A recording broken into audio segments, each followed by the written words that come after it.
Hello, and welcome to the Gold Pill Podcast. I'm Meredith, and I'm here with my beautiful, wonderful, most amazing co-host of all the lands, Amy. Hi, Amy.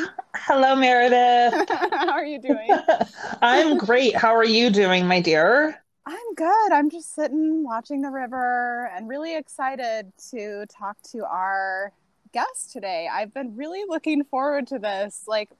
And I always look forward to the guests that we have here because they all have like that certain like golden thread. Like there's something in them that like makes them special, I feel. And so Absolutely. right. So I'm excited to discuss all of the things with Bara, demon queen, money person extraordinaire of the highest order possible. Can I just Hi, add Bara. that? Hi, Okay. Bara. I know nothing I don't know very much about Bara, but from what I do know, she is already like our most gold pill guest for me because I think this is like so outside of what I would normally like consider in our realm of stuff, right? And like it's not at all. And I love when I get reminded by life and the universe, what have you, culture, that it's like, oh my gosh, it's everywhere, it's everything. And I'm so excited you're here because this is going to be such a good show. Yeah, I feel that. Hi, Bara. Thank you for having me. Hi there. Yay. How are you doing today on this day? I'm good. I'm currently physically in Arizona, and we have what they call a cold day, which is still as warm as the summer in East Europe. But hey, you know, who's counting? It's all relative. It's all relative. It really, really is all relative at this point. But so I'm curious. So how long were you living in Eastern Europe? So I'm born and raised East Europe, Czech Republic, to be precise. Okay. Later on, I moved to West Europe, first of all to the Netherlands, and I've been living on my own since the age of 15. Wow. So after that, I've lived in the UK, Germany, Belgium. I've worked in the US. I've traveled everywhere. So yeah, Nice. so I still perceive myself as, well, I like to refer to myself as properly Slavic, but I'm based on certain like value roots and perception, but yeah, I'm a mix now, I guess. That's interesting. And so now you live in Arizona. So that's quite a difference, even with what's going on in the US right now. It's like a joke, but that must be that's two whole different worlds in one world, right? Yeah. So for me, I always had a love for the United States, but I always make fun of the United States as well. I do that about all my countries where I live, by the way. Yes. Yeah. I don't value identity or identity politics too much. And the Czechs are actually worldly famous for their version of dark humor. So I guess that's very Czech of me. I love that. Yes.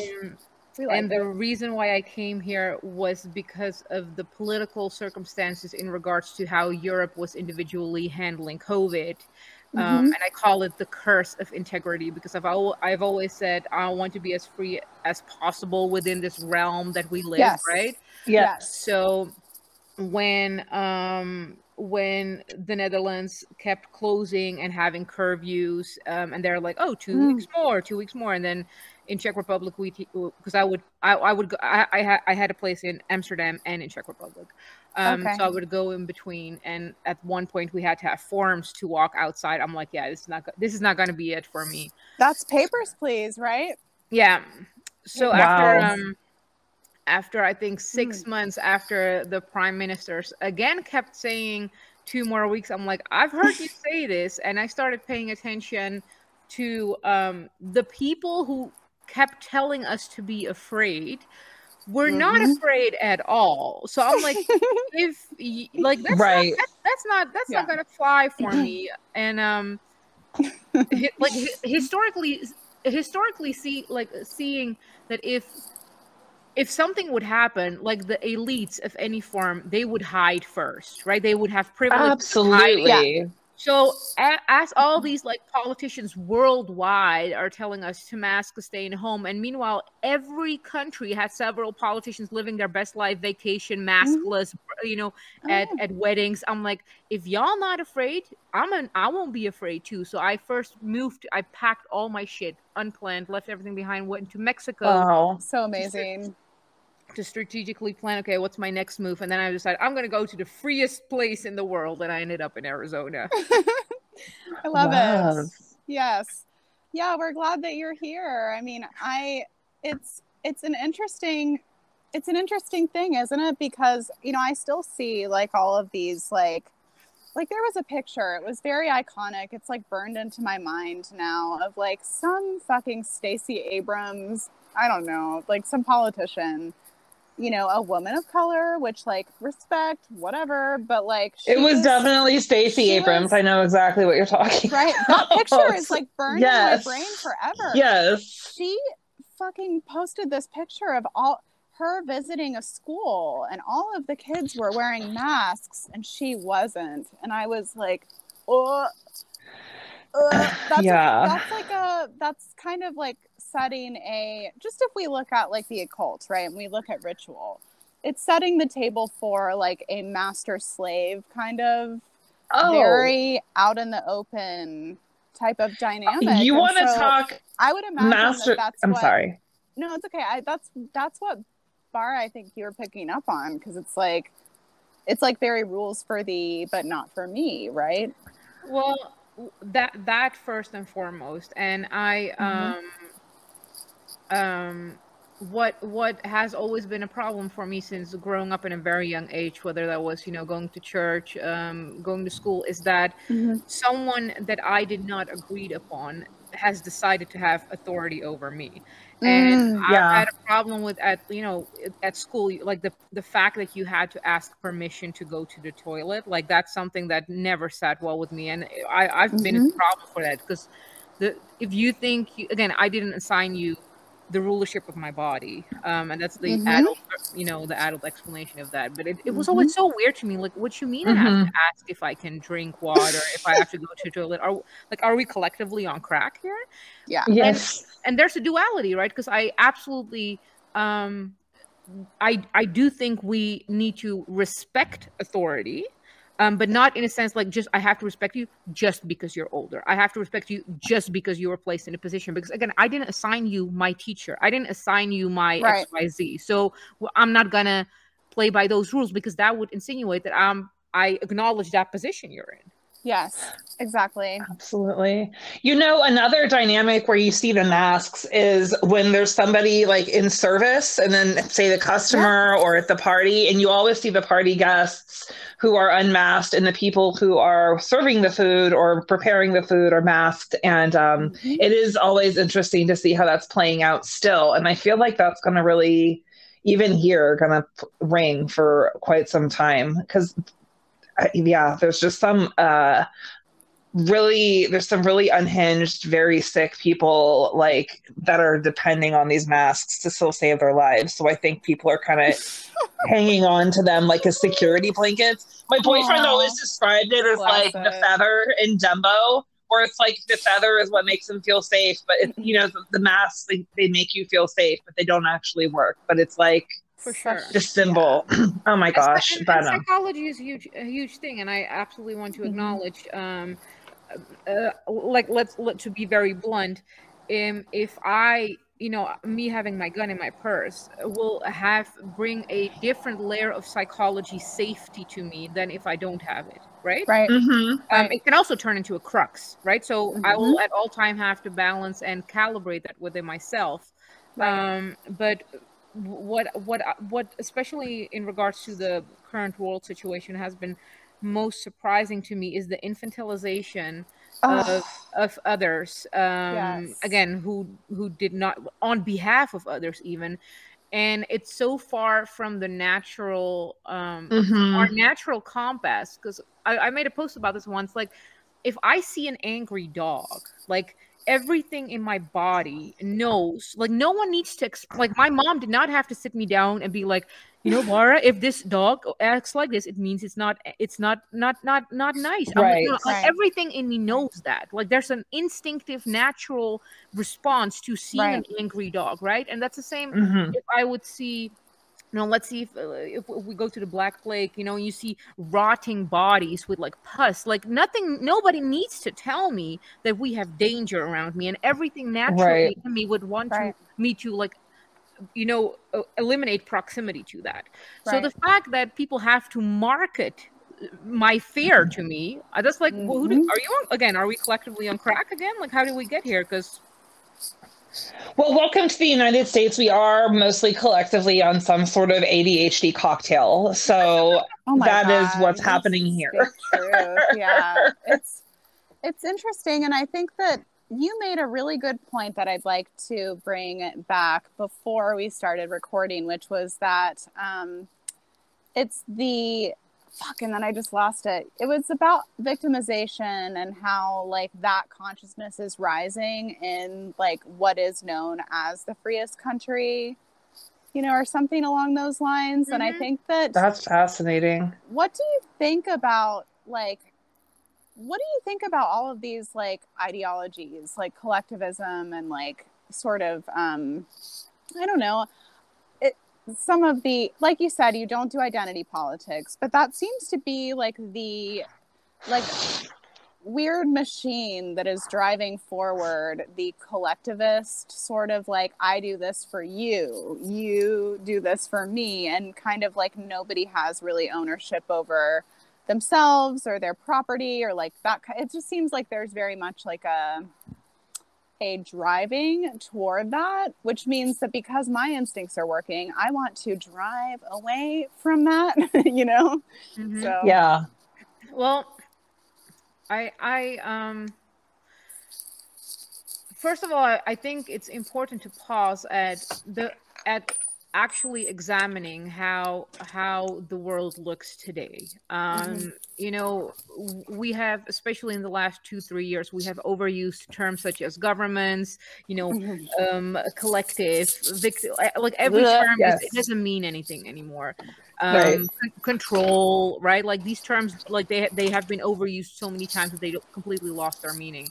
But I would like to first and foremost like zoom out and look at how the current systems and in that, right, like borders, passports, our wages, money in general, like how those came into place. And they were never to create more freedom, also another word that's been overused, right? They were never to empower, another overused word. They were never to support the sovereignty and the mental muscle that creates one's sense of self and and confidence.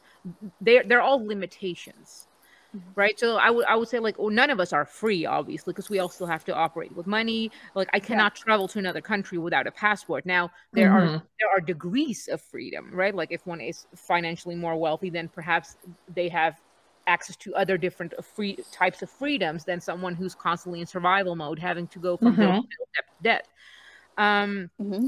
What's been fascinating for me living in different places in the world, and even so, just to give you a background, I speak 9 languages. I'm certified in 7. Woohoo! So, Wow. so even observing like how language influences that, right? So in English, we pay attention. In the Netherlands, you gift attention. In German, you borrow attention, right? So even like it's so differently rooted in how we speak. Wow. I would love to get you and Danny in a room together. She's like a words expert and she's like a quantum languaging expert. And it would be really neat to see you guys just like go off, because that's the languaging is so important. And her kind of idea is that our language is in a way that we're not even speaking in the now, like in the present. It's all kind of spoken in the past tense. And I'm just wondering, how does that rate to other languages, I guess? And what fascinates me is that the English language, aside from, I want to say Japanese, but don't pin me exactly down on that fact. Sure. But English is one of the language who has the most words, and I feel it says the least, actually. Oh my gosh, you could fucking that say says a lot. It's like I honestly, the more that I talk in English and the more that I hear myself talk, dead, like, necromancy language of spelling. Like, literally, like, there's, like, ritual encoded in the words. Like you said, Absolutely. pay attention, spelling, like, it's all of our words have, like, they break down in such a way that makes me think that, like, I don't know, kind of what you said about words not meaning anything anymore and, like, certain words being overused. It's like, like you said, it says so little. It really does. Yeah. I think there is a way to wield the language in which we're saying a lot, like in a very economic way. And I think those kinds of people are very gifted and make their money basically doing that. So I think that it's not just like a throwaway. And I think that it is designed to be daunting, because then there are the people who can do it and those that can't. You know what I mean? It already creates this sort of, there's a way to use it and there's a way not to use it. There's a way that peasants use it and there's a way that princes use it, essentially. You know what I mean? And like, there's a way that lawyers use it, you know? So it's so maybe it's like, that's why there's so many words, and there's always so many, like, there's so much green language possible with, like, I don't know if compared to other languages, there's more or less, because I don't know enough about other languages because I'm a dumb American. But from what I do understand, but no, I don't, you know what I mean though? Like, I don't have the same working knowledge. And I wonder though, do they have the concepts, or like, what do they think of, like, green language, or language where it's meant to say one thing but could mean many other things, or twilight language, I guess? Does that exist in other languages? Well, what I feel is a crucial point is that we like moving into a digital era, right? Which is the phase of our lives. It eliminates a very important aspect of communication, which is intention and, like, actual, like, you know, face-to-face interaction. So where I can, like, if I would just type the word, like, bitch, right? Like, it could be bitch. It could be, like, it could mean so many things. Right? But you're missing one of the most important things that gives meaning and intention to that word. Absolutely. And combined with, you know, having you know, like, you know, Twitter and stuff, where we have to compact everything to 120 characters, and now having our intention span, like, go at hyper speed, which we are absolutely not meant to operate at. So it just we're going broader in, like, what we can do, recognize, but we're going less deep, which is what gives the importance to life, I think, at least. Absolutely. Yeah, the meaning to life is not found in the superficial. I think anyone who has struggled or who has had any major, like, life events would corroborate that, you know? That, so, yeah. Wow. Good shit. And I feel like, especially coming to the US, and this has always been a thing. I haven't owned a TV for, I guess, 12 years or something. But I love watching American TV. Like, if my friends has a TV, I'll be like, okay, I'm gonna watch for 2 hours. You won't see anything. Just because I'm, like, absolutely fascinated by y'all commercials. Oh my gosh.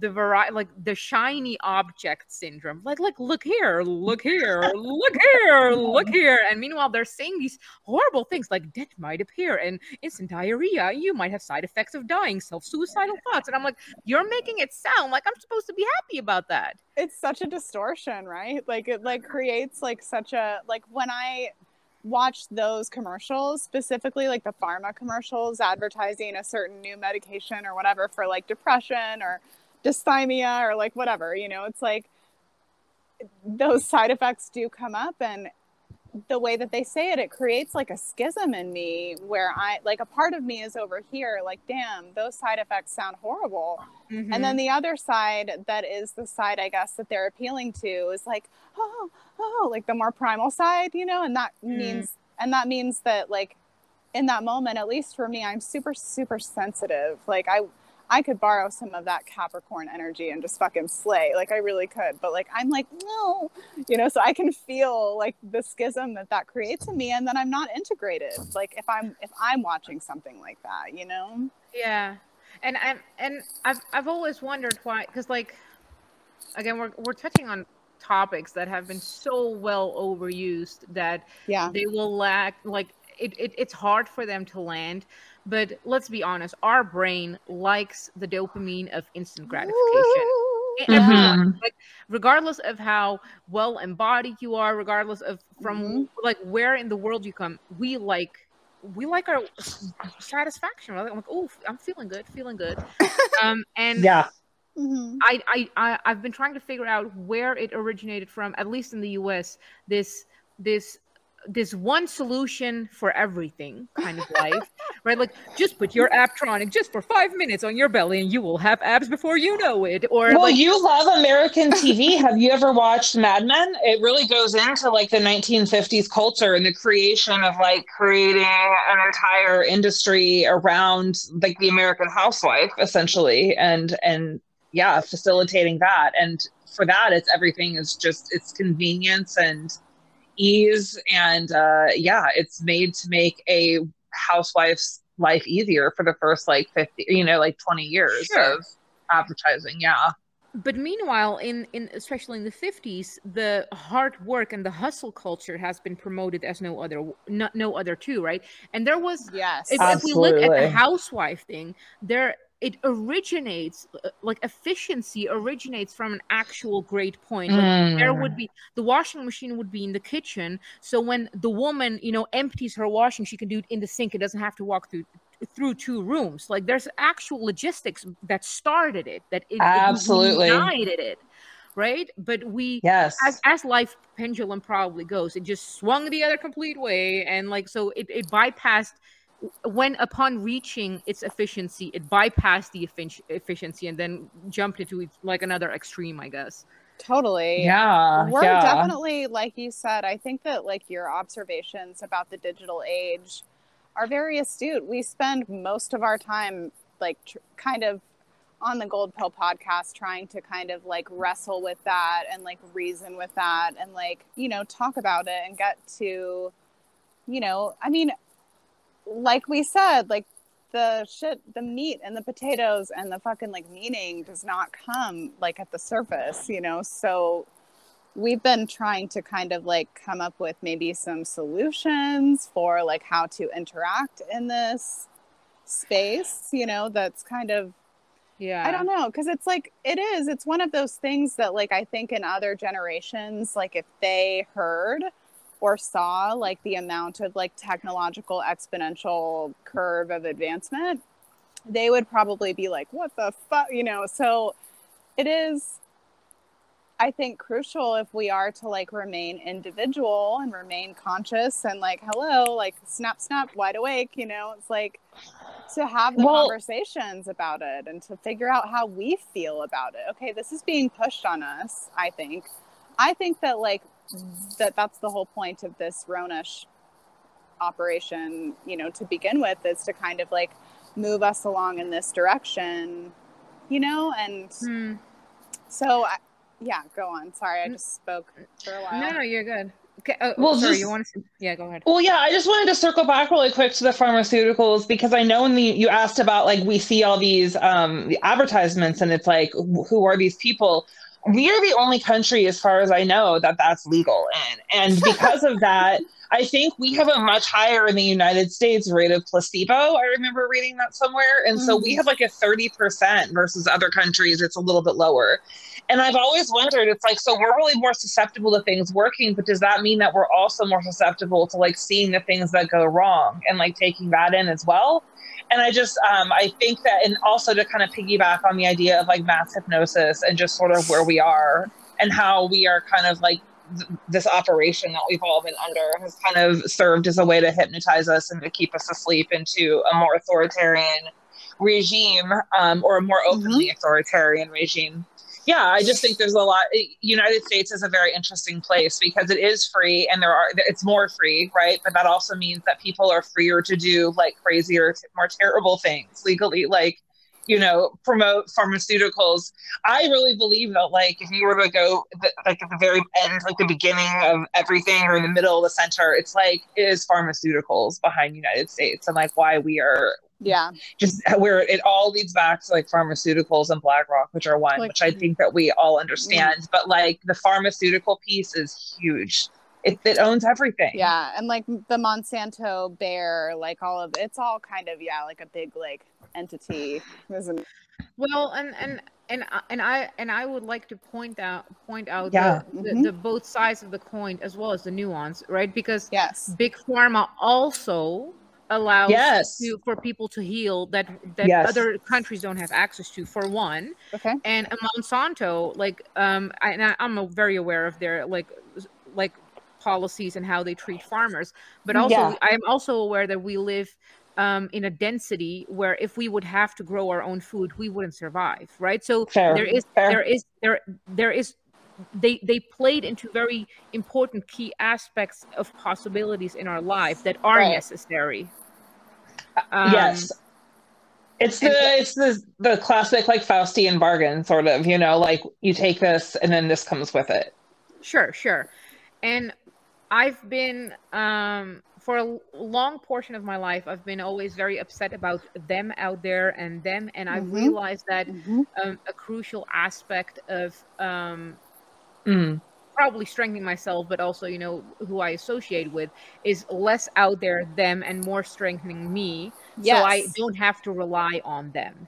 Yes, exactly. Right, absolutely. Yes. That's a big part of like what the gold pill represents, is sort of that self-responsibility piece, because it's huge. It's kind of everything, because at this point, if you think that like anyone is coming to like say, like, you know what I mean? Like because for me, like if I have to exit, I will like exit all the systems and just like, I don't know, figure it out. Like I will, and so it's like, I know that process would only make me stronger. And I think that there's some element of like, I don't know, just really taking your power back. Like this time is such an invitation to do that, in my opinion. Just looking at the astrology, looking at everything, And I think you touched on a great point, because when we even circle back to like the digital extremism that we have around us right now, like my business is digital, so me too. Right, so there's a good and a bad, as everything is. And I feel the biggest like fall or trick that happens when we have access to so much, like because it's dopamine in the end, right? Like the more access we have to easy and high dopamine, the less motivated we are to do something ourselves and to strengthen ourselves, because our brain tricks us, you've done the work. And let's be honest, we're all receptive of that, because we all know that at one point in our life, we have signed up for a gym in January and felt like we already did the work. Yes. Right? Because our brain was like, see, task done. Because our elasticity of what discomfort actually feels like and the ability to hold it in our body and mind has reduced significantly, because of having access to all these like nice feeling things, right. And that's why I feel that a lot of other not Western modern countries excel at that now, because they don't have that digital shiny syndrome like distraction. I was at my basically my mother-in-law's house this weekend, and we were watching some QVC, and there was this insane exercise contraption that was probably like $300 to do an ab workout. And like, honestly, you would probably do like 7 of these crunches, even if you're in the best shape, and you'd be like, I'm tapped out, and you'd have to go and store it. And we were laughing, and I was like realizing, there's a difference between like the market of people who think they want to get in shape versus the people that actually want to get in shape. Because the people who actually want to get in shape or whatever, they just go out and do it. They don't have to like order some contraption, but like, so they really bank on this idea of the person who thinks they want that. Like they're in their mind's eye. It doesn't even matter. They can't like actualize it to them. It's like, as long as I have the thing, I've done the thing. And it's like my tax for being overweight. Like I spend this money and then I buy this thing, and then I'm free to not think about it for the rest, or, for 6 months until I have this like conclusion again. And I, go to the doctor and my blood pressure is still incredibly high or whatever, so, but the whole thing was based on this like home shopping network. Which I'm sure is like everyone's just living in their minds and fantasies. But anyways, I thought that was hilarious because how you brought in the gym membership, and it's so true.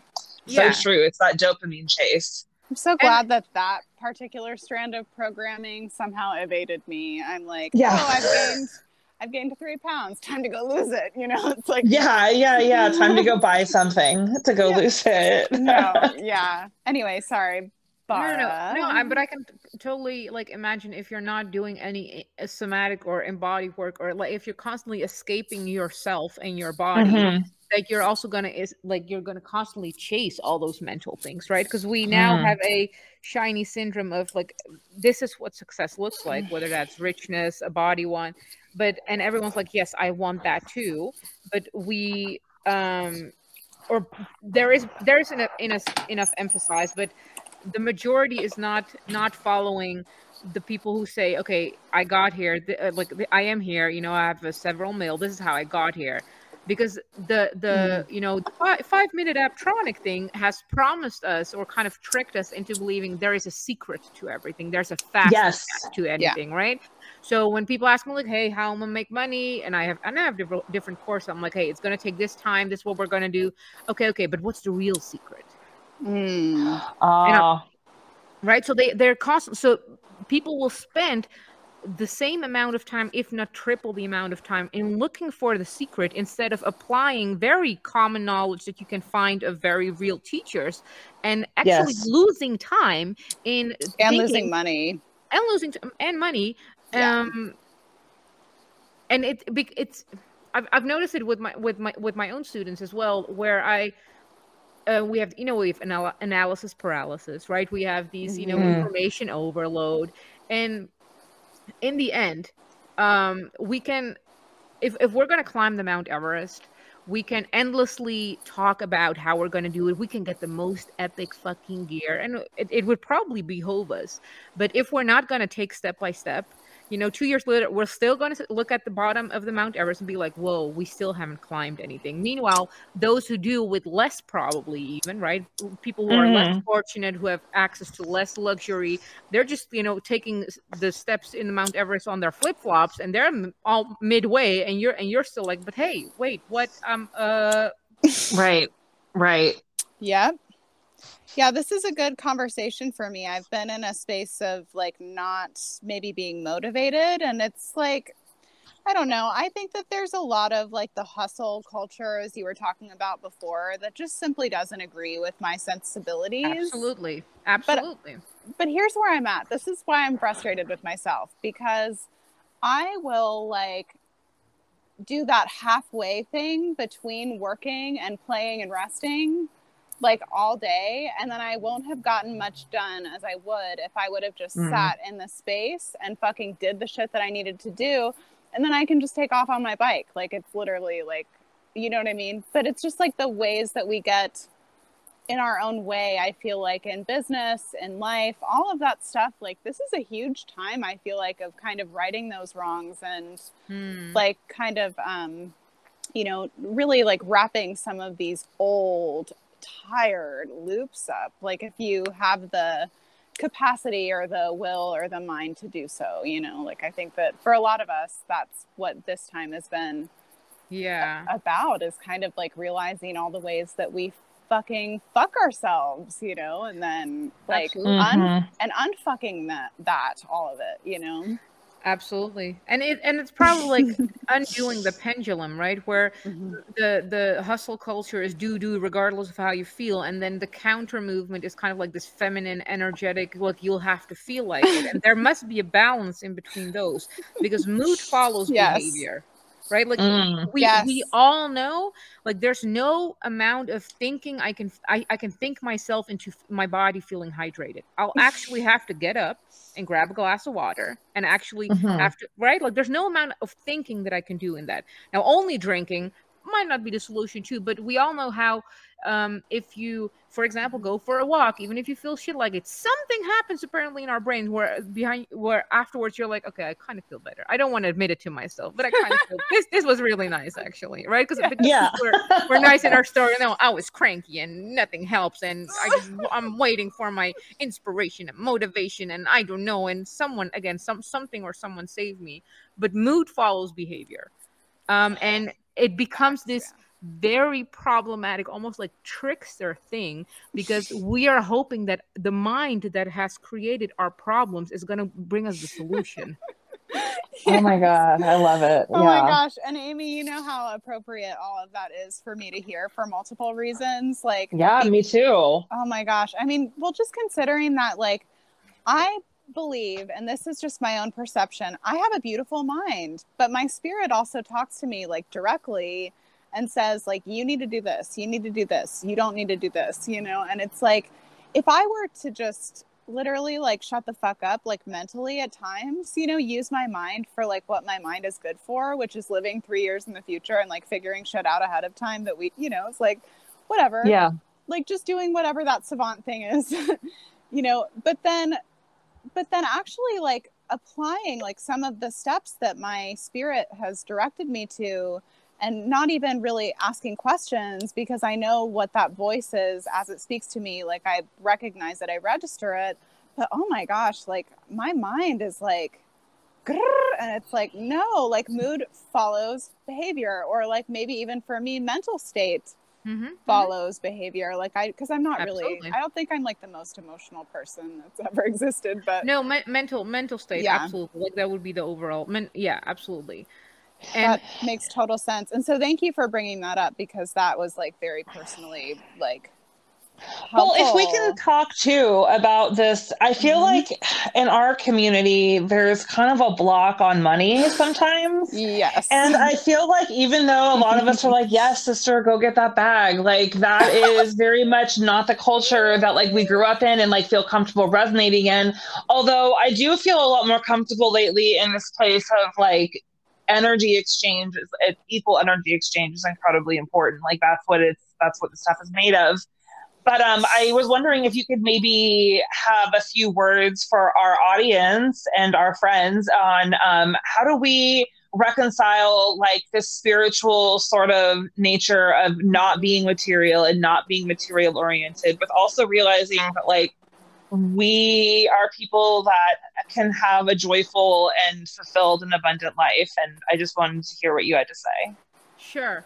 Well, I feel that it's really important for oneself to like the base already starts with how do you perceive life. Now I have, even in my spiritual practice, I have no desire to, you know, be occupied with going to the fifth dimension or like, you know, whatever. I feel that my human experience is to experience as much as possible in the whole broad spectrum that is available for me. 100. So if you could see my house, like again, I have 3 houses. I have a lot of money, self-made. I like things. But I'm also aware, I've also noticed that there's a difference between the things that I actually want and desire and like and require in my life versus if I fell for some kind of marketing trap, right? And I've always said, we've always been told like the celebrity kind of lifestyle, right? You want a big house. Now I couldn't fucking be bothered with a fucking big house, because if I forget my phone in the other room or a book, I just get tired of the thought that I have to walk back all the fucking way. Right? So do I actually want a house of what they told me it's going to represent for me externally, or because I actually want it? Right. And in regards to materialism, I think that's a huge practice in and of itself. It's like, what are my values, and what do the things that I'm chasing and wanting in life in general, outside of even material probably, why do I want them? Because we set goals because of what we think they will make us feel. Right? So we want I'm use myself as example. My Louboutin heels, right? They're like $1,200, $1,700 heels. I wear them because I believe they give me status. Now we could Yeah. we could debate if that's an actual case, because when I'm back in the farm in Czech Republic, no one fucking cares about my heels. If anything, they're gonna laugh at me, right? That's hilarious. Yes. So there's also purpose. Now I just bought a new car, and I want nice cars because they make me feel safe, they make me feel powerful, they represent freedom for me, right? Yeah. Yes. So when we go after things, I think it's a great invitation to practice. Like, why do we want those? What are they going to represent for us? So if money for you feels, again, like the word even lists safety for some people means like physical safety, right? Protection. Yes. And for other, it's emotional safety, right? So you have to get this connection to the language of the things and the feelings you have to be like, okay, what am I going for? And I think that if we don't actively calibrate these feelings in our body, nervous system regulation, self-care, I'm absolutely aggressive pro self-care, then it doesn't matter what we're chasing, because we're just going to keep chasing. Yeah. Yes. Very well said. Yeah, it does seem to be like it's the wanting, or like the desire of things for for no reason, versus it, like you were saying, if you have an intention, you want it. Like the car represents the freedom and the ability to do what you need to do, be kind of more independent. And I think that is sort of the ticket right there for sure. Thank you.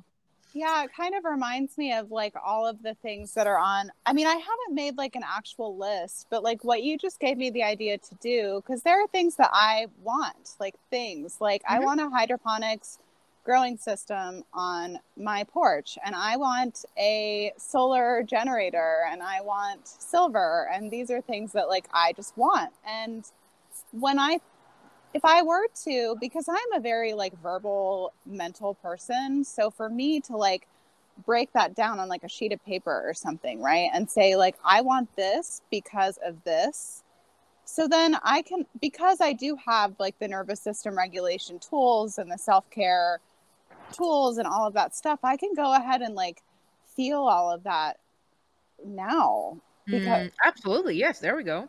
Because that's how, but and just to kind of like clarify, like I don't think that, I feel I have like this almost pretentious feeling about our little community, like the little kind of I just feel so proud to have wound up in like such a loving and like compassionate, and like really like our community is able to look at the deep dark, the really deep and the really dark and the really out there woo, and to me that makes me feel like almost a sense of like pride, and like just so I hope that we are kind of, as a community, because this is something that travels through our community almost as like a piety thing, or like to be rich or opulent, or like whatever word you want to use, is bad.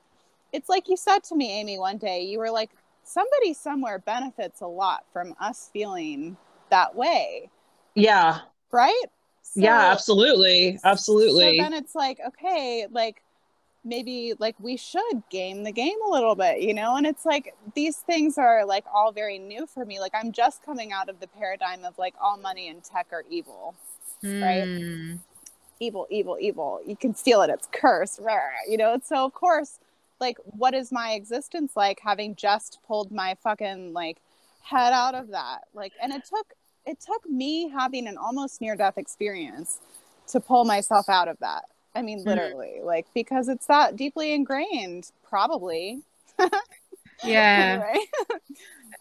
And you touch on such a great point, because when we going self-awareness, right? Self-research, and even being aware, I feel like a huge component to any type of success, whether it being monetary or individual or artistic, is being aware of the inner dialogues, right? And that sounds very easy, but But like, why is it that we have an aspect of us that really wants to thrive, and then there's another aspect, and I always refer to them as inner demons, that's such a good fucking negotiator. It's like the richest lawyer defending someone who's on trial for murder, and we all know he's guilty, but somehow he convinces you that person is innocent.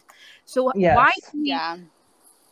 and there's different tactics, right? People will go like, hey, you know, you can actually listen to the inner demon, and I'm a big fan of like not even entertaining any talk, but that's Right. exhausting at the beginning, right? Because the more talk and the more like he gets a finger in between the door, before you know it, he's sitting in your living room, right? Yes. And he's Yes. running a show, or he's driving the car and you got into the passenger seat instead of the other way around. And yeah, he's using all your good soaps in your shower, you know, like he's really just making a real ass of himself. Yeah. and one what I would like, we now got like the law of attraction movement and the new age love and gaslight movement kind of made it like the love and gaslight movement. I'm sorry, have to back up. That is the best thing I have ever heard in my entire life. Yes, I was not kidding. Bara is the shit. Like I knew. Yes, no, it's very obvious. Okay, so that's great. I'm sorry, I didn't mean to derail. But they really did it well. Like they introduced some principles in the form of recycled religion, by the way. Yes. But they left very crucial things out, right? So now everyone, after, you know, The Secret came out, everyone started feeling bad because, you know, if they didn't get the thing they wanted, they either didn't want it enough or they had negative thoughts, which apparently are heavier than anything. And I'm just like, let's step back and let's become an active passenger of our, you know, soul mansion, our inner car, whatever, you know, driving through life, whatever analogy we want to use. And I don't think it's about having to completely eradicate negative thoughts, because I don't think that's I don't think that's possible. I think they come out as whack-a-mole, right? And you can't if you keep occupying yourself with trying to whack them. The much more easier version is like just introducing a nicer thought. Yeah. And it's not about nice feelings, right? But it's about which thought stream we allow more momentum. And that's something that we actively can do. But for most of us, it happens passively. And we kind of observe the mental movie like we're just like, you know, victim to it. And I'm Which like, wolf are you going to feed, right? For sure. And there, you know, and that's where self-care comes in. That's where nervous regulation system come in, because we all also know if I'm fucking PMSing and I'm tired, baby, you're gonna have a problem. Meanwhile, when this bitch is ovulating, she slept like a, you know, like a rich bitch, and I'm like, I can handle the word. There's no negative thoughts. There's no negative wolves. They have all died. True.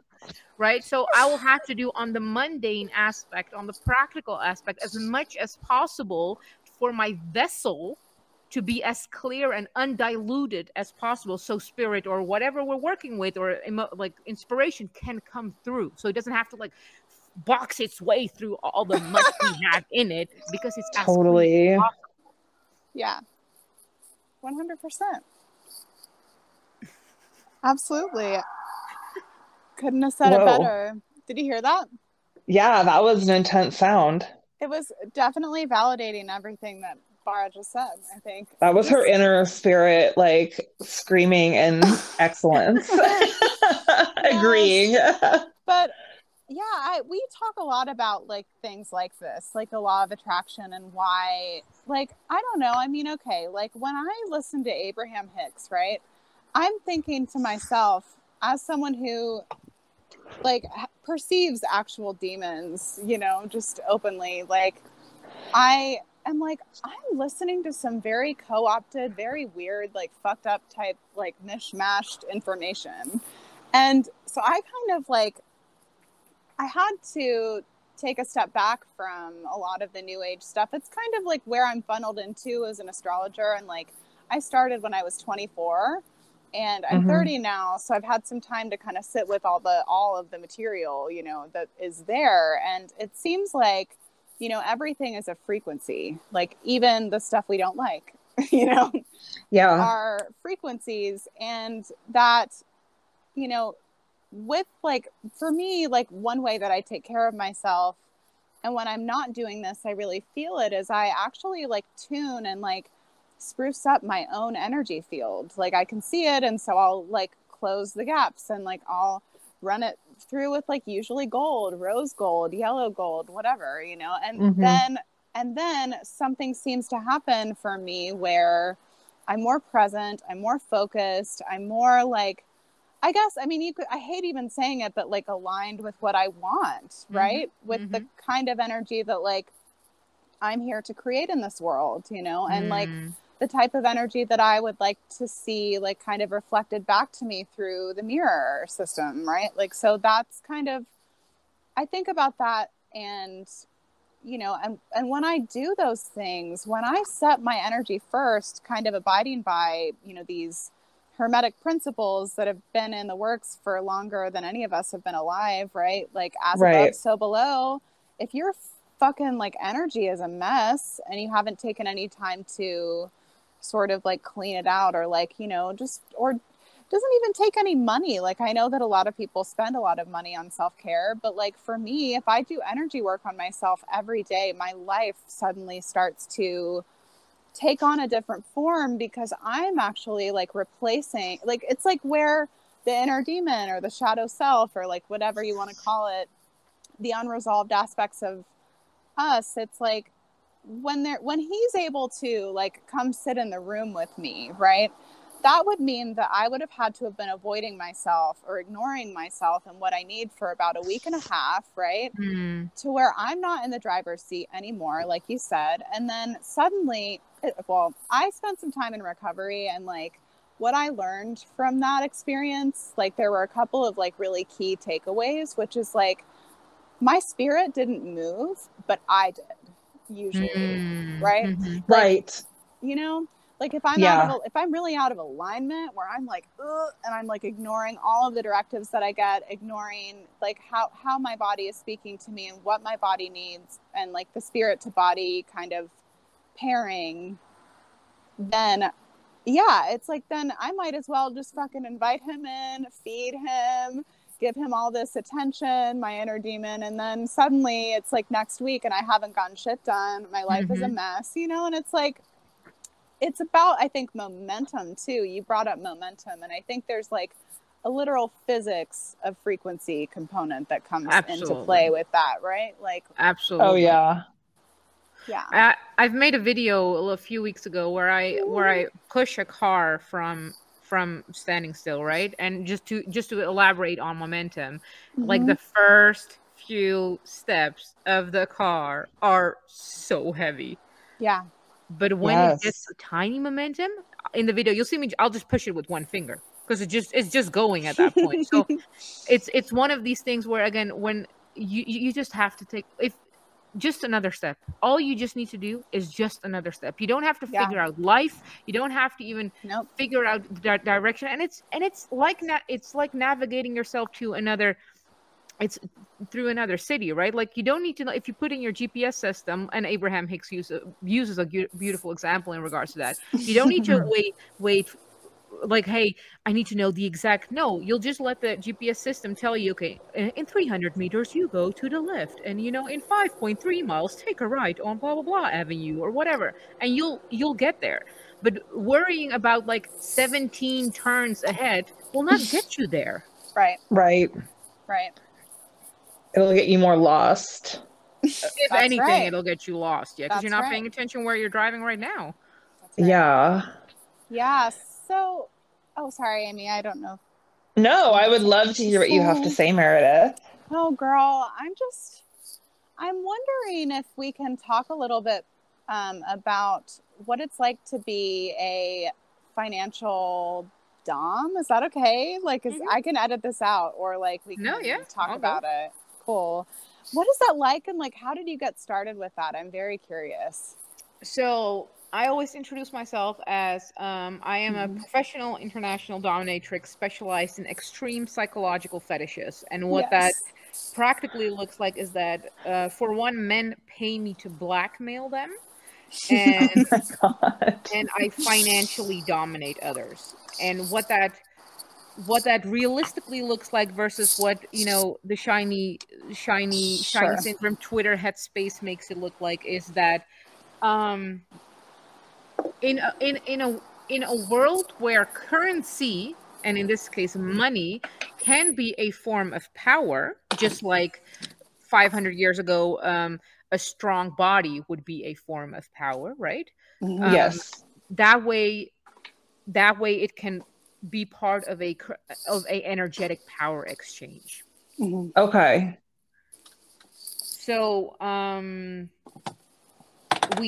financial domination is usually intertwined with a lot of other fetishes too. It's rarely just financial domination. You have like goddess worship, you have, you know, paying off certain taxes or fees because you're inferior. Like there's all these angles. But the key component being, in a world where 100% of its resources is owned by men, right? Yes. Giving a little bit away of that changes the power dynamic between you and the person you're giving to. Because let's be honest, if I as a guy have $1 million, I'm gonna just use random numbers, I can do an infinite amount with that, right? Or a finite amount, actually. Now, if I give away 200K, I can do significantly less things now. Yes. Right. So in that way, it's being used as a power dynamic. I see. Yes. Okay, cool. Yeah. You're really like tapping into the universal, like, energetic flow of things, it seems like, because like you're doing it at a very macro scale, which is that and also it wouldn't matter if you were doing this or not. I think what you're doing is fantastic, and I love that you're out there doing that. But the idea that there is this amount of energy out there, and it is part of the power currency, and you are tapping into like the overall energetic current and just trying, like, not even trying, you're just a part of it at that point, and you're interacting and sort of recalibrating the power flow, it does seem, right? Money language is so watery. I'm listening to you guys and I'm like, currency, flow, it's all so watery. Like the commerce and money language, it just trips me out sometimes. And I think that that's a particular frequency or particular thread that I'm glad that I just tapped into. Watch the water. Right. Because I know what that feels like now in my body. And I'm like, okay, you know, like maybe I can relate to this like water, because that's obviously what it's intended. It, like, you know, if somebody has like, you know, a cup of water, it's half empty, it's half full, it doesn't really matter. It's like, yeah, there's just a lot that I just, sorry, yeah. I get these like aha moments, and I'm just like, wow, I could really relate to this like that, like an in breath and an out breath. Because it's like some people with money, like they hoard it. Some people, they give it all away. I would probably fall more in that category, to be honest. Do you think there is an element of these gentlemen that, and I know this is only one aspect of what you do, but with the financial piece, do you think they enjoy doing it because they work better under pressure? Or like they know that it, like, overall, like, so it doesn't really matter because they'll have it coming back? Or is it like they enjoy the humiliation of it? Or is it different for everybody? Like, what's your experience with that? All of it and any of it. Okay. Some people simply need leadership. Some people require to idolize someone, right? Like we worship people, and we need religions because it kind of shifts our responsibility and how we land, and we become a listener and follower, and that works for a lot of people. That's why the world is the way it is right now. For some people, it's almost like as just like when we had when you go to your host and you give them a wine, you know, because they're making a dinner, and you're like, it's a token of appreciation. Finance can be the same, right? Like, hey, I appreciate the sense you create in me, or even the beauty of you. This appreciation, right? Could be that angle. Yes. It could be definitely humiliating, right? If they have a more traditionally masculine patriarchal mindset, then, you know, kind of giving your money away just for right? Like that could be a very humiliating aspect to them. Interesting. So it could be absolutely anything and any way. And we're all familiar with giving something so it gives us a certain sense. Now, Yes. I'm an adrenaline junkie. I love roller coasters. I love bungee jumping. I love skydiving. Like I Yes. pay for that, right? Now, people who are afraid of heights, they'll look at me and think I'm on fucking crack. Like, Yeah. why would you pay money, or why would you do whatever to put your body in a different state? And I'm like, oh no, I feel alive, right? So there's so many components. Yes. What we perceive as valuable. Like I rarely understand. I love art, but like seeing certain Picassos going for 500 mil, I'm just looking at it, I'm like, I know 5-year-olds who draw better than that. Right. But Right. there's story behind it, right? So we love stories. Like the story is always an aspect to what we deem valuable or not. So it's a variety of angles that could be that apply to it, basically. And how did you find that because I mean, honestly, just speaking with you, I'm like, yes, this is like perfect for this woman to be doing this. This is like what she is meant to do. How did you find yourself in this career path? Because it's not for everyone, obviously. And obviously there's a certain, powers that comes to mind, and it's not charisma. There's like a certain magnetism or something. I don't know. I just want to hear you talk about this because this is so fascinating to me. Oh my gosh. Well, coming from East Europe is a huge part of it, partially because our conversations around gender dynamics are different. There's still today there's a show in Russia every afternoon where you have these 3 babushkas, like, little fat, like old, and a lady would come and she would express like, hey, I'm looking for a husband, I would like him to make, I don't know, 100K a year, and the ladies will literally reply, with your tits and your face, you could demand much more. So you should. Okay. There's a very different conversation about what Interesting. the value of beauty is, or what it contributes to societally to a man when he has a beautiful woman. And men are very okay with that also, because again, we're exchanging something, right? Yes, absolutely. So I think that's a huge part of it. Aside from that, my mom was a prostitute, was a whore. She was one of the best whores by far. She would haul in 200K a weekend. Wow. Which was clearly not by mass fucking or something, but this is like it's a much more deeper psychological layer. So understood. Yeah. So I grew up with a lot of extremes because I didn't grow up with my mom most of the part. So she would have very easy access to money, and it would flow and it would come in these big numbers. But I also know extreme poverty, right? Like, being on a farm, or I've even lived in my car, I've been homeless, whatever. So so knowing all these polarities, and I grew up traditionally with the hustle culture. You need to work hard for XYZ. Yeah. And I've learned really quickly that it doesn't matter how, if I'm working for someone, first of all, it doesn't matter how hard or how little I work, I'm gonna get paid the same, it's something that's very annoying to me, because I learn fast, I execute fast. So how I got into the professional career of a dominatrix is I went to a fetish party when I was not 18. Let's just say it like that. And this whole world opened up, and everyone, like, men threw themselves at my feet, and they were like, can I be your dog? Can I worship you? I'm like, okay. Like, these terms, like, it's not an East European thing. This was in the West, right? So I've been open to these like actual dynamics. And after that, people would contact me like, hey, can I do a session with you? And I had what is a session? I just went to a party. You walked on your collar as a dog. Like that's the extent of it, right? And I learned then that there was a whole industry.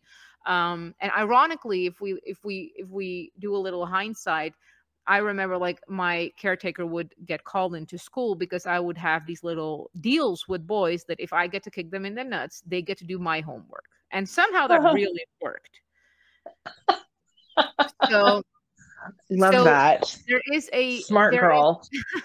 so there's a pleasing in people, right? And other people will look at that and they're like, that sounds ridiculous. What you mean you got to hurt me and I'ma still do something for you, right? So it's not one fit all. But there is an eagerness to please, and especially men and I would guess pretty women, because every woman is pretty to some men, right? So there is Yes. that's always present. So and it I love how in servitude men get, and then you have the whole, like, if we go into the traditional path of BDSM, the physical, right, the physical sensations of pain and masochism and sadism, there's a whole like biology aspect to it, right? Because why most of us are familiar with doing doggy style and get a little slap on your booty, but like, why do we like that, right? Like there's a biological aspect to it, releasing certain hormones, and Yes. that will just like the going to the roller coaster, or just like going to the bungee jumping, the pain aspect will be different for people too.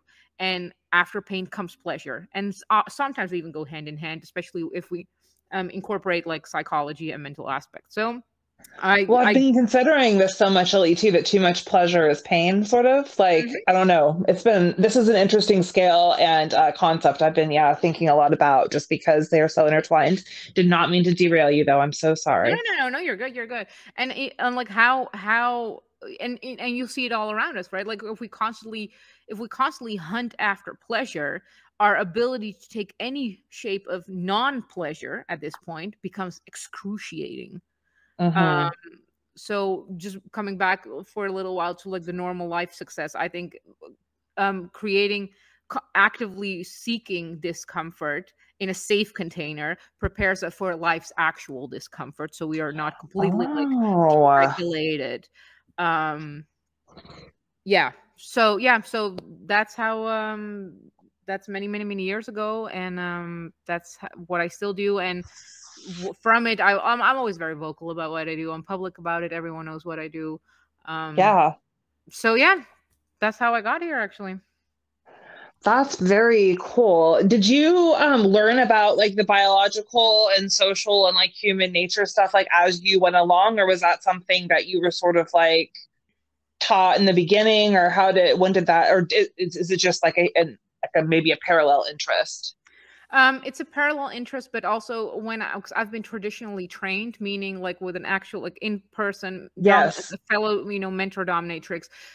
Because why is it that you can whip someone a certain way and it would leave no marks, and if you whip them another way, it'll leave like bloody streams? Why is it that even our erogenous zones, right? Like why is our neck more sensitive? Why is the side of our body? Why are the inner thighs more sensitive? So the biology aspect absolutely is in place already there.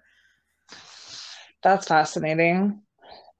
It is interesting because I know a lot of people can be trained to do stuff, and like it's what you're doing and what you're talking about is like a very like carnal, not just like material sexual thing, but like understanding like responses to people and how to initiate and like cause response. I don't know. It's very interesting, and I feel like you've been around like for thousands of years.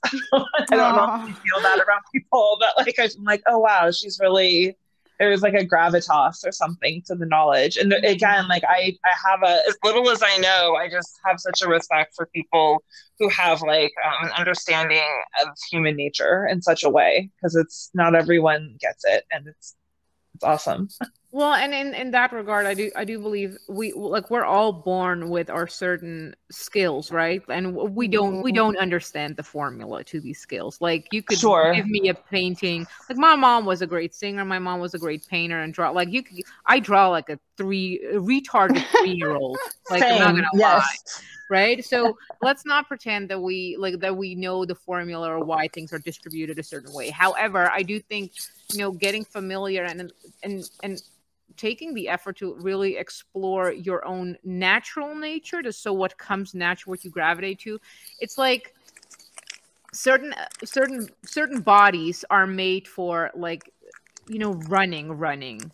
Now, I might be. I'm a little batty with a fatty. I'm fairly fit, but I'm not made for long-term running. I'm made for more dancing, perhaps, right? Yes. So knowing what works for me. Now, I could go down the really, really, really hard path of, completely punishing myself constantly and wanting to become that runner. Is that good for me?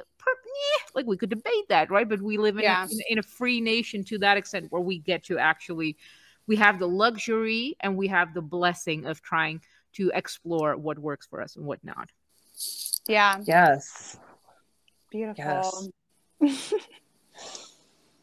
So what is your sign, girl? I've got to know. Yeah, Speaking of past lives. Can we talk about like why you don't believe in astrology? I honestly find it fascinating, like, to hear people's like reasons, just because like I do it for a living, but I also don't believe in like outer space as we have been led to believe that it is. So it's like, so my position or stance on it is extremely nuanced, I guess. So I like having, like, I just want to know. Tell me.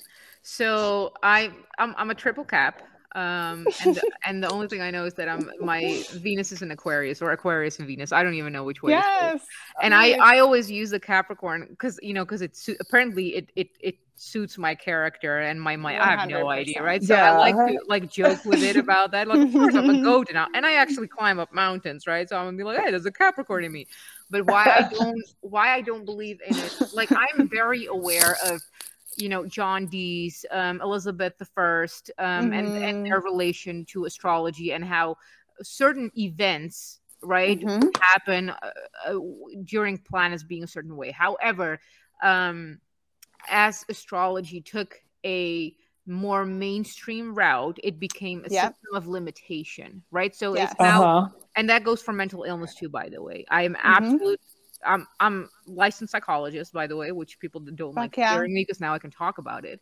But now everything becomes a crutch. Oh, I cannot do that because my bipolar. Oh, I cannot do that because I'm a Pisces. Oh, I cannot do that. Blah blah blah blah blah. And so it becomes, in a world where we are being constantly told how to operate, I think it behoves us when we constantly unlayer ourselves of any possible limitations. And I feel that astrology nowadays has turned into, this is what works well for you, this is what doesn't work well for you, and somehow people seem to focus on what doesn't work well, and then become an excuse. Imagine. Right? So, I cannot, I can't focus or study or read because I have ADD. No, bitch, it's because you fucking ate fucking sugar donut as breakfast and you're constantly on your phone and you haven't been outside for fucking who knows who long. That's why right. Not because you have ADD, because I would even argue that you perhaps might not even have any of that shit. Right. It reminds me of this lady that recently, it seemed like everything in her life and in her chart was pointing her in a direction to have a confrontation. But she was like, no, like, I don't think I'll do that, because I'm a Libra rising and this is how, and I was like, shouldn't you do this like confrontation thing that's very obviously like beckoning for you as a lesson? Like, shouldn't you do this, like rise up to that and like withstand the discomfort of having the confrontation because you're a Libra rising, because you don't feel like that's you? Like, there's a lot of, I feel like anyway, that there's a lot of potential for reclamation in astrology, which is kind of different from limitation, right? I mean, there's certain houses where like there's where things go, like the 7th house and the 12th house, there's different houses in everybody's chart where things go like, yeah, that's not me, that's you, that's your, like, you know what I mean? Like, some people who are very selfless often attract people who are selfish, because unconsciously they're pushing that selfishness out of themselves.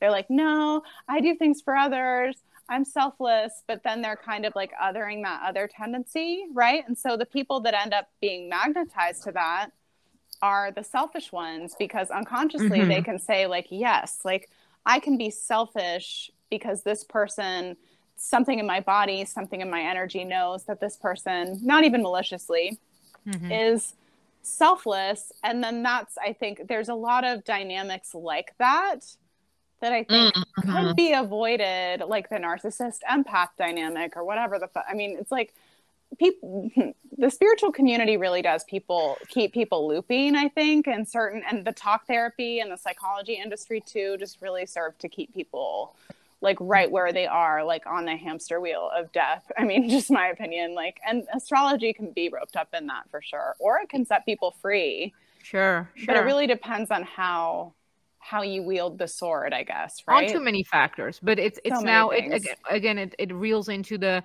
one solution for everything, right? So I don't like confrontation because I'm a Virgo. No, or it's because you grew up without a mom or a dad, and they would sweep everything under the rug. Like there's so many factors that contribute to you not liking confrontation. Yeah, that it's not a singular reason again. And I really like it because it gets this kind of dialogue going though, because it's like someone maybe who is really into like kind of just like very like entry level astrology maybe realizes like, oh, I'm a Virgo or I'm a whatever, and like this person this chart says that I'm going to have this happen in my life, and then it's like maybe that causes sort of an awareness or an awakening about like there is a person in there, and then that kind of creates like a pathway to like, yeah, maybe I'm not this way because I'm a Virgo. Maybe I'm this way because my mom, like yelled at me every day, and like, but it's a pathway inside. And I'm always like, how do you kind of initiate that pathway? And that's like, I feel like my sort of like place in this world these days is to sort of initiate that pathway inside for people.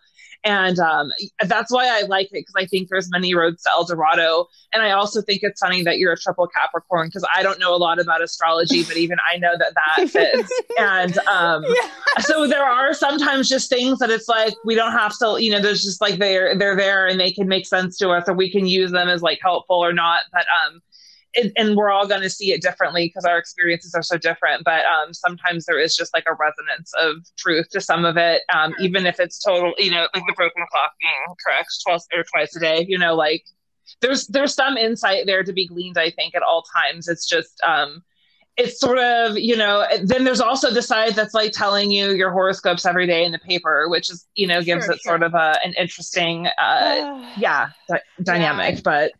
And we would have to go again to a launching base, right? For someone who, like me, who freedom is important.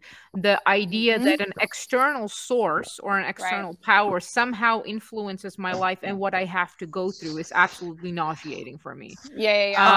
Totally. Right. So we could go like, okay, because then we go causation and where it started. So am I good with money and where I am because, I'm a triple Capricorn, or am I good with money because I've been living on my own since I was 15? Is it the chicken or is it the egg? Sure.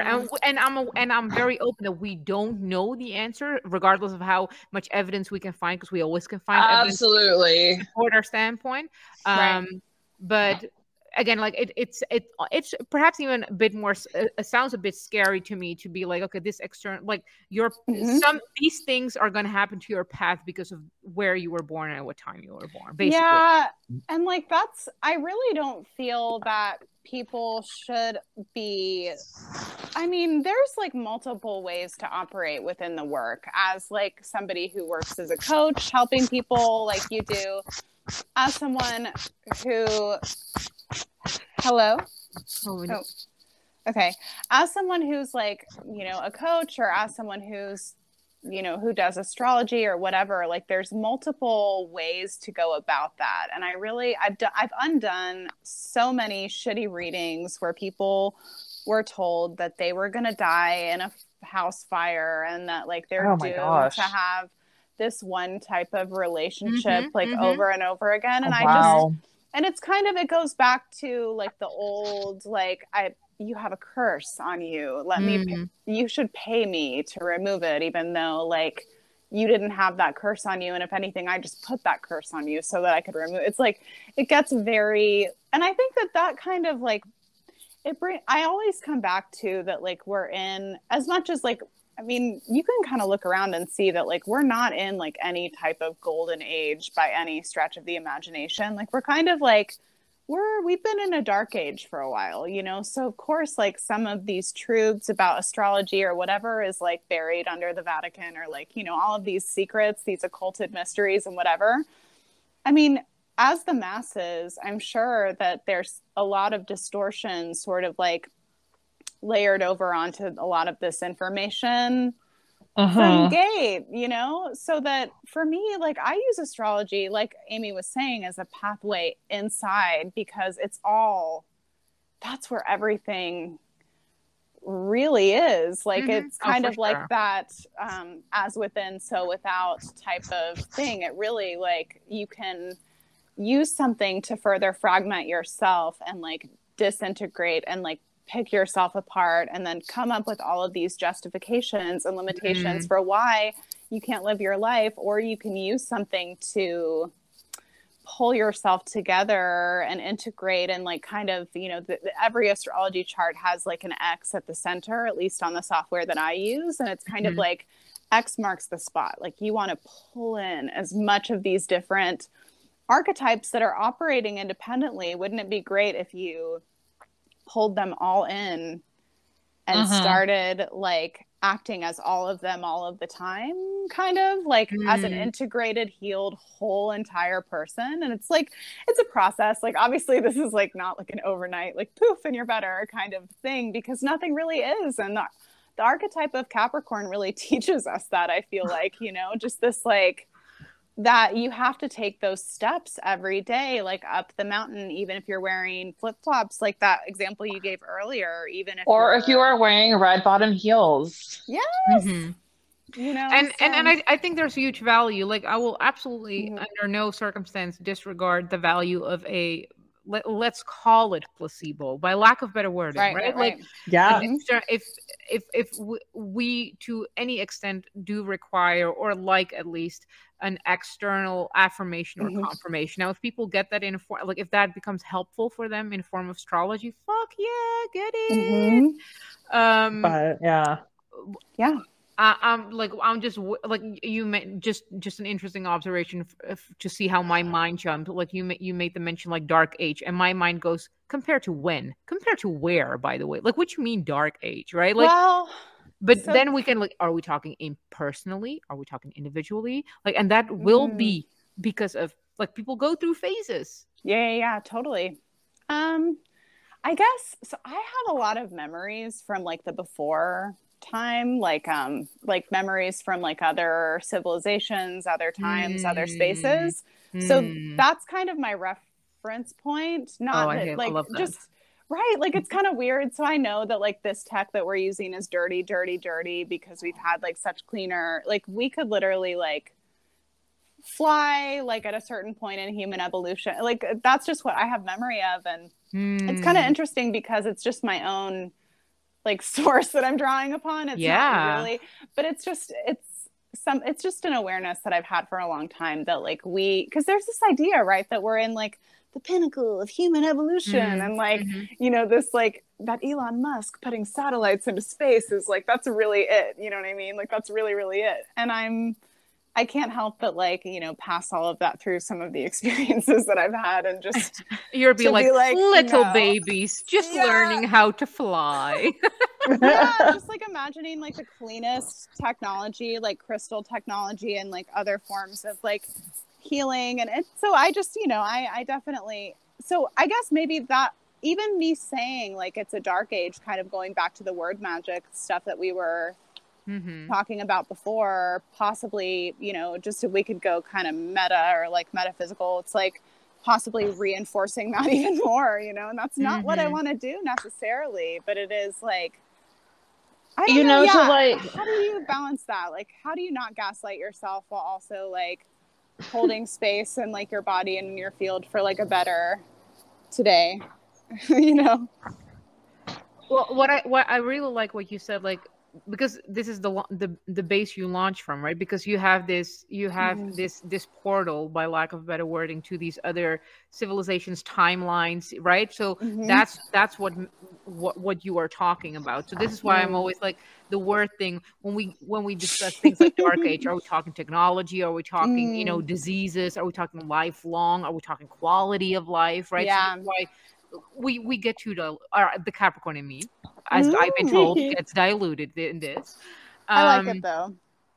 And I think we have to decide for ourselves where we have to make an active choice daily in how much we want to occupy ourselves with possible answers to the whole world, or the whole right, and coming back closer to us, individual, the body. And what does the mind need, what does the body need, what does the inner kid need, what does the adult me need, what every facet and aspect of me, what does it need to get where every aspect of me wants to be.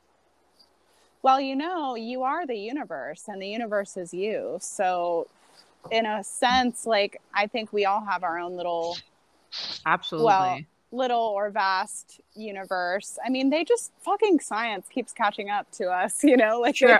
Absolutely. I saw this study that confirmed that humans have like literal multiverses in their minds, like was told on the OA, like that was disclosed on the OA, that show. But it's just something that. But wasn't it like disclosed like into you? Like, didn't you already know that? Like, I've like known that ever since they talk about. I mean, like, I'm sure you did too. It's just like we all knew that. Yeah, and it's like, but here's this like external authority, like, absolutely, to validate like what we've always known, and this is right at the time. I think it's so weird that humans are getting so space curious right now, and that this is when, I swear, like, there is no space, like.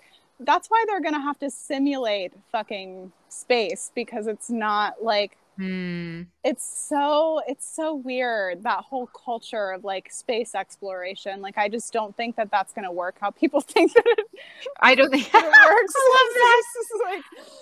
I think at best we just start mining the planets, right? It just seems to me like what our natural like colonization inhabitants like mind would do. In order to do that, like, they would have to come clean on so much, like, that this, I mean, like, this is like where I get into what I think I know and all of that shit. But like, really what I've seen is that this is a realm. So we don't even know that like we can portal and wormhole to other realms. And that's how we would get there if we wanted to mine anything, like, or steal, colonize resources, whatever these billionaires want to do. I don't know.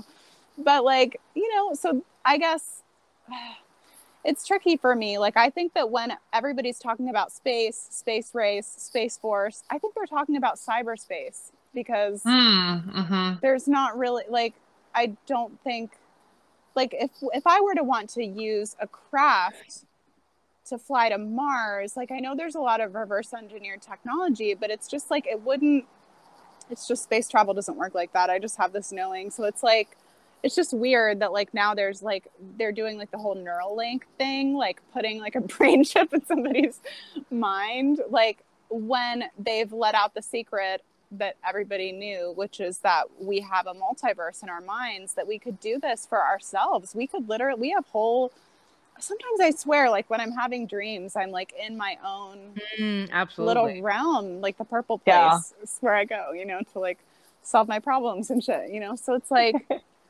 so anyway, I just said a lot. I kind of went off on a little tangent. No, I love it. But it is like, it's interesting to watch like astrologers try to take like a materialism perspective on space, because everything is so holographic to me, and I'm just like, everything is a frequency, space, quote, planets, quote, words, sounds, it's all, so. And they're all vibes. And I always describe like magic and spirituality as technology that we don't know yet. Yes. Right? Yes. It's like, if 50 years ago, if I would walk into, how you go into Walmart and the doors open? like 50 years ago, you like if you would time wrap someone into now from 50, Yeah. no, well, not 50, but like let's say 100 years ago, they would probably stone you because like what is this witchcraft, right? Yeah. And the same for gravity. Like gravity always existed, however, we have found a way to formulate it now in a way that there is some formula behind it. Right. And I think that's the same with like, you know, any form of spirituality, magic, and all of that. I'm all team Oh, reptilian. yeah. Don't get me wrong. So yeah, That's hilarious. Oh my gosh. You said your team what? Team reptilian. Oh, nice. Yeah, you know, so and I'm not going to name names, but one of my favorite people in the world actually has like memory in living as like a very prominent reptilian soul in a reptilian family.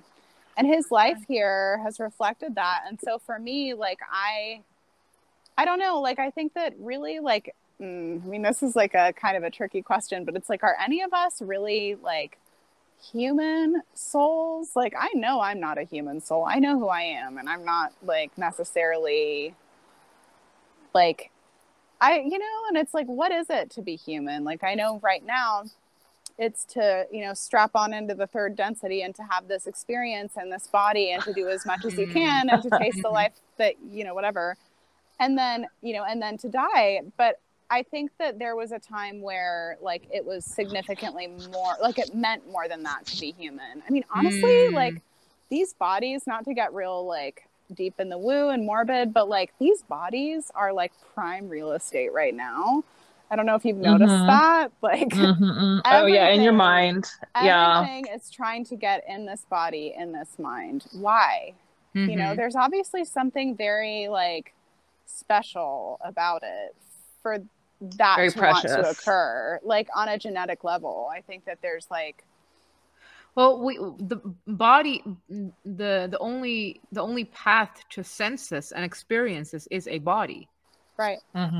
Like I believe consciousness flows around all the time, but without your sensory, the material sensory, like it cannot grasp these experiences and like things it processes like the way a body does. I think that's a huge part of it. Yeah, absolutely. Yeah, I think we like to spend a lot of time like in the spiritual community, especially being like, well, we only perceive like 5% or whatever, but it's like, you know, without the body we would like literally perceive none of it. So the body is really, really important. So and even if it's perceiving things like in an off of normal way, it's still, that's all really good information if you understand how it's in alignment with you, you know? Stuff that your soul takes with you. Like, I feel that, I mean, I can just feel this like higher self, fae, fucking nerd type energy, like that's just really keeping track of this all, and every smell and every taste and every heartbreak and every like time I feel fucking angry and slighted, and like I feel that aspect of me that may not exist in form, but is pretty much like running this whole shit for me, if I'm honest. Like the consciousness that like Instagrams your life for you, like, and you know what I mean? Like the highlight reels of like the highs and the lows, and it's like giving you little snapshots of like that, and little, you know, selfies, whatnot. Yeah. Like I feel that there's like a record being kept for me. That definitely. Right. And so I guess, I mean, I don't know, like, I think that the spiritual community, and specifically, like, because we just got off this dumb fucking portal, I was like,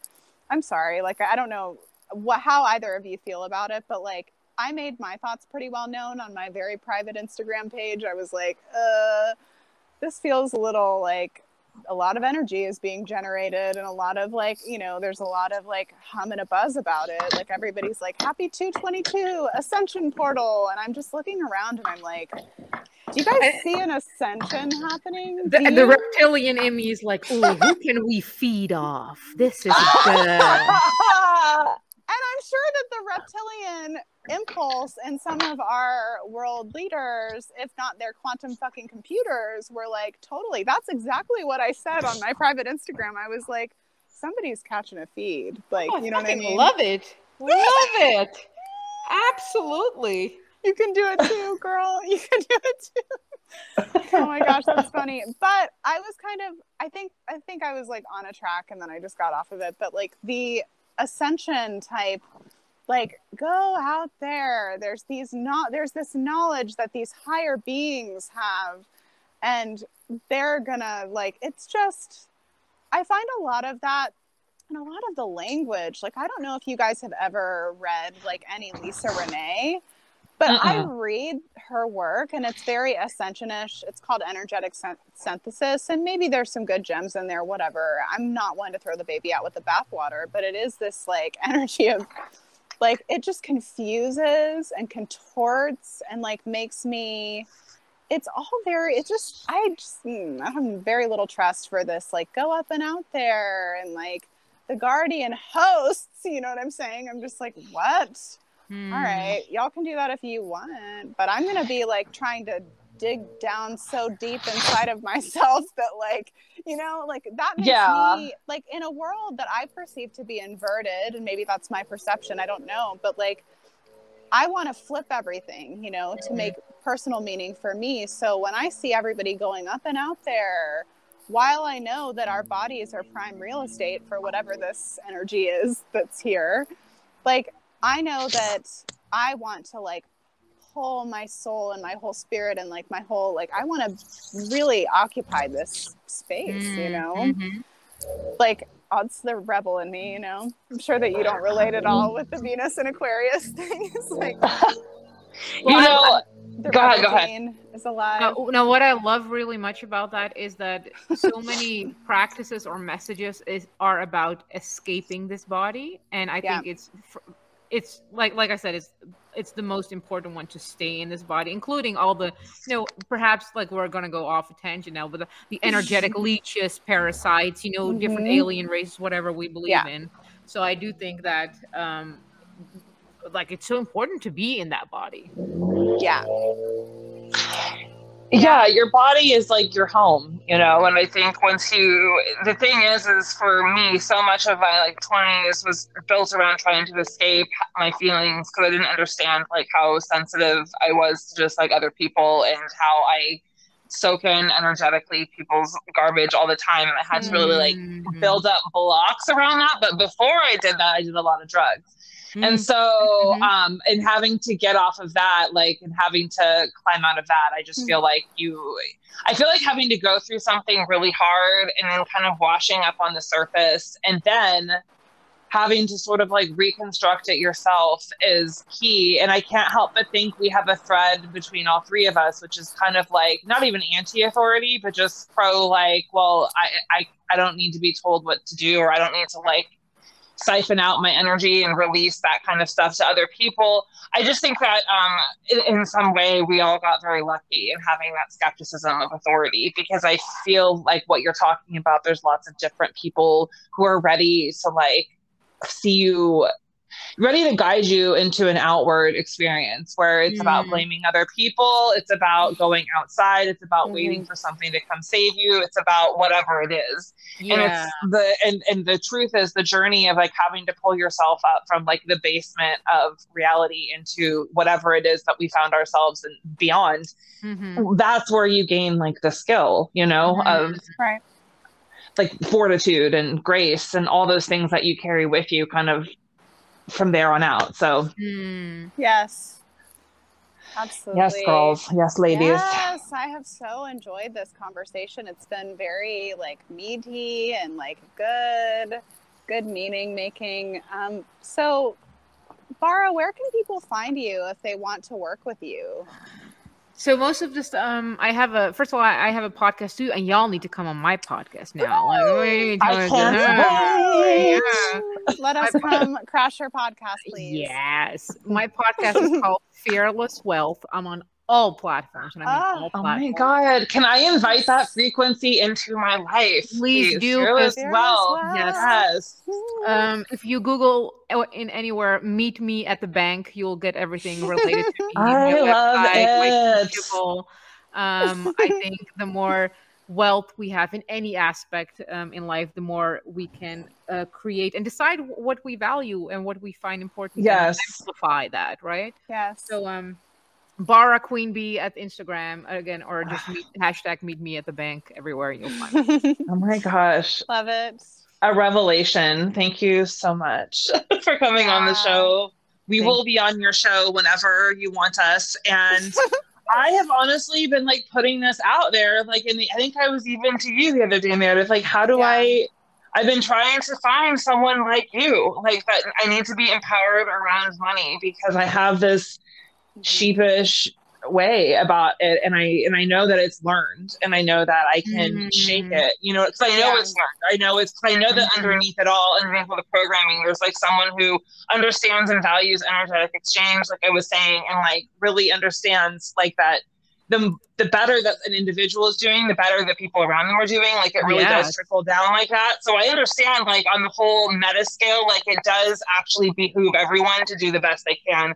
But I'm still, it's like went through like the American like university system, so I've got like lots of socialism I've had to like burn off, and like there's all sorts of just like bad things about, you know, like negative connotations about wealth, which is like, as you pointed out, Meredith, like in my brighter moment, I was like, that's definitely benefiting someone. So I think it's really, really important for especially women now to really empower themselves financially, because that is a way, an energetic way that you can really just sort of, if you have a family, you can contribute. And if it's for yourself, you can do it for yourself. And that's really, really awesome. Yes, absolutely. Exactly. I think that, like, somebody somewhere, like you said, is happy that we can't, because if I'm a person that is oriented toward service to others and like making sure that like, and I mean, I don't know if I would blame that on like just my nature or like the like academic program, all of that stuff, like I'm sure comes into play to make a me, but like that's how I position myself, is like, you know, being of service to others. Can you imagine like how much we could be of service to others if we had wealth or opulence or whatever it is that we are, like, I guess, wanting? I mean, for me, I have done a lot of money work, quote, in the past, but I'm recognizing within myself like a new layer of like exploration that needs to happen, because I mean, it's just like I'm not sure that I said exactly this earlier, but my spirit has conveyed to me, like, Meredith, you could float through life. You could literally, like with your, even in this time, right? Because that's a factor of it. You could literally like float through life. It could be effortless for you. And like, here's how you do that. And I'm just like, you know, like I just like, no, I must grind. like brain breaks. But I know that aspect of me is correct, you know, like I know that that's true, that I could float through life, be supported, because I literally am supported even though my fucking brain breaks, like, you know, in that way. Like I am coddled, you guys. I am cradled. I am so protected. It's not even. You were held. I am babied. I feel like a little baby by the universe sometimes because of how things wind up working out, you know. And it's like, imagine if all the resistance weren't there.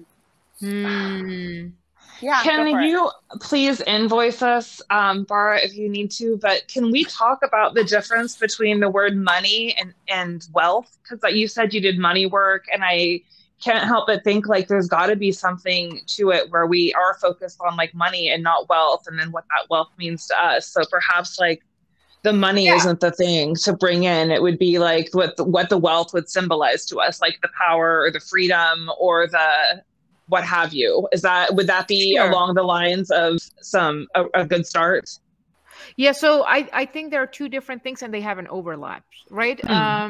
So money, very clear what money means. And then we have wealth, what would probably be closer to, so there's a feeling to wealth. Like I feel wealthy, which was going to be different for all of us. Sure. And there's a probably like societally agreed upon, like someone is wealthy, which means they have also finances, but perhaps also like health, and like they have a certain energetic to them, like characters, like charismatic or like pleasant to be around. So, and then we have like a very traditional someone's wealth is worth, like their net worth, right? Which like Yes, how the yes. versus depth versus everything. Mhm. So I think it coming back to actually where we started, right? Like figuring out what those words mean to you is Mhm. where it all starts, rather than someone like what do you associate with currency? What do you associate with money? What do you associate with wealth? What do you Yes. associate with richness? Because rich, like we associate it now with often with money, but something can be rich in taste, right? And that has nothing Right. to do with money. So Mhm, mhm. finding what connotations we have with these words starts is the base where we can go Yes. into like deeper, like, hey, how can I expand on that aspect within myself? Damn, it Mhm. really is language. It's so deep. It's so Mhm. deep. It is so deep. And then thinking about how we have like so many thoughts every day, and like how Mm. many of those are like in contribution, and how many of those are like taking away from like just even the feeling state, right? Like, Mhm. bleh. Yeah. Well, ladies, I will be meeting you at the bank, and yes, and we Yes. will until next time, which I hope is very soon. It was so lovely. Thank Yeah. you Absolutely. We so can do this much. endlessly. We can talk forever. So let's do That's Oh it. so my true. gosh, I think we yes. should, yes. Ah. And this has given me a great like foundational sort of jumping off point to do this deadline. I could have $500 in my bank tomorrow if I just There we got go. this shit done, you know? And then also to Yeah. edit more editions of the Gold Pill podcast, because I want this one to come out like yesterday. So Yeah, get her out there. Everyone needs to hear it. yeah, And yeah. everyone needs to meet us at the bank. Meet her at the bank. There we Okay? go. There we Yes. go. All right, All ladies. Have right. a Have a wonderful good night. day. Have a good Bye. one. Bye.